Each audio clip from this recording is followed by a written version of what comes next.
একটুখানি কথামৃত।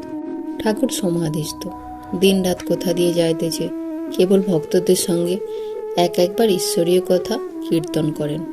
3-4টার সময় মাস্টার দেখিলেন ঠাকুর ছোট্ট খাটটিতে বসিয়া আছেন, ভাবাবিষ্ট। মার সঙ্গে কথা কহিতেছেন।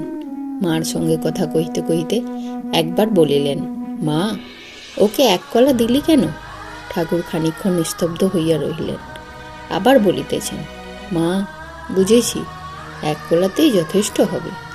1 কলাতেই তোর কাজ হবে, জীব শিক্ষা হবে। মাস্টার ছাড়া ঘরে রাখালও বসিয়া আছেন। ঠাকুর এখনো ভাবিষ্ট। মাস্টারকে লক্ষ্য করে বলিলেন, ঈশ্বরীয় রূপ মানতে হয়। জগদ্ধাত্রী রূপের মানে জানো? যিনি জগৎকে ধারণ করে আছেন, তিনি না ধরলে, তিনি না পালন করলে জগৎ পড়ে যায়, নষ্ট হয়ে যায়। মন করি কে যে বশ করতে পারে, তারই হৃদয়ে জগদ্ধাত্রী উদয় হন। সন্ধ্যার পর ঠাকুর বাড়িতে আরতি হইতেছে। সন্ধ্যা সমাগমে ঠাকুর শ্রী রামকৃষ্ণ নিজের ঘরে ঠাকুরদের নাম করিতেছেন। ঘরে ধূনা দিয়া হইল। ঠাকুর বদ্ধাঞ্জলি হইয়া ছোট তক্তপোষ্টির উপর বসিয়া আছেন। মার চিন্তা করিতেছেন। বেলঘরের শ্রীযুক্ত গোবিন্দ মুখুজ্জে ও তাহার বন্ধুগণ আসিয়া প্রণাম করিয়া মেঝেতে বসিলেন। মাস্টারও বসিয়া আছেন, রাখালও বসিয়া আছেন। বাহিরে চাঁদ উঠিয়াছে। জগৎ নিঃশব্দে হাসিতেছে। ঘরের ভিতর সকলে নিঃশব্দে বসিয়া ঠাকুরের শান্ত মূর্তি দেখিতেছেন। ঠাকুর ভাবাবিষ্ট। কিছুক্ষণ পরে কথা কহিলেন।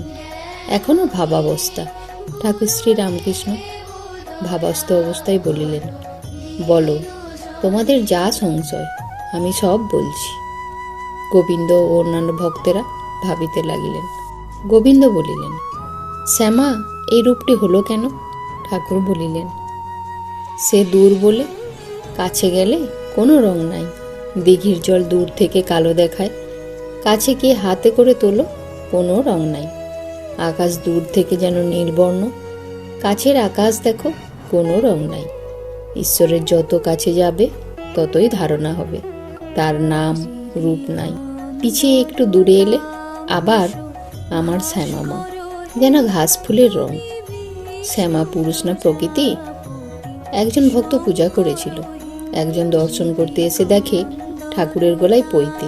সে বললে, তুমি মার গলায় পইতে পড়িয়েছ? ভক্তটি বললে, ভাই, তুমিই মাকে চিনেছ, আমি এখনো চিনতে পারি নাই। তিনি পুরুষ কি প্রকৃতি, তাই পইতে পড়িয়েছি। যিনি শ্যামা তিনিই ব্রহ্ম, যারই রূপ তিনিই অরূপ, তিনিই সগুণ, তিনিই নির্গুণ।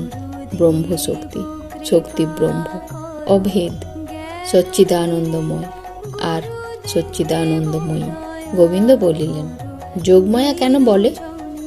ঠাকুর বলিলেন, যোগমায়া অর্থাৎ পুরুষ প্রকৃতির যোগ।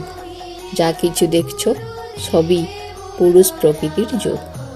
শিবকালীর মূর্তি, শিবের ওপর কালী দাঁড়িয়ে আছেন।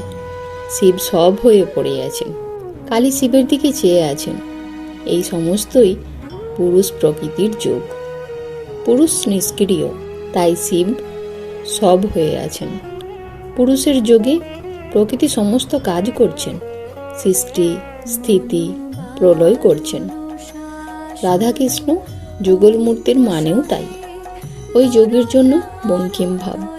সেই যোগ দেখবার জন্যই শ্রীকৃষ্ণের নাকে মুক্তা, শ্রীমতীর নাকে নীল পাথর।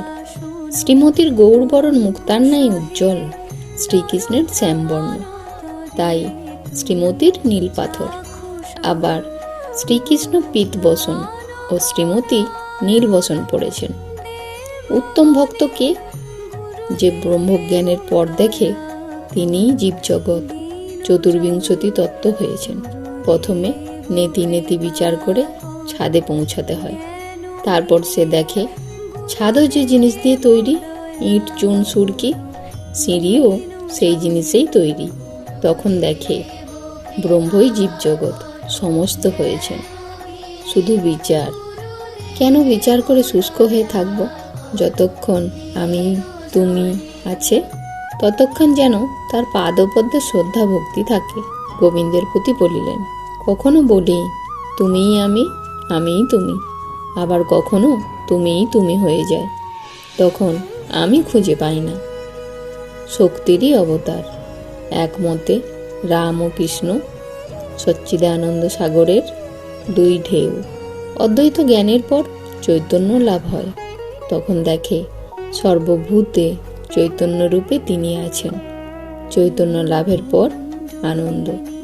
অদ্বৈত চৈতন্য নিত্যানন্দ। জয়তু শ্রীরামকৃষ্ণ।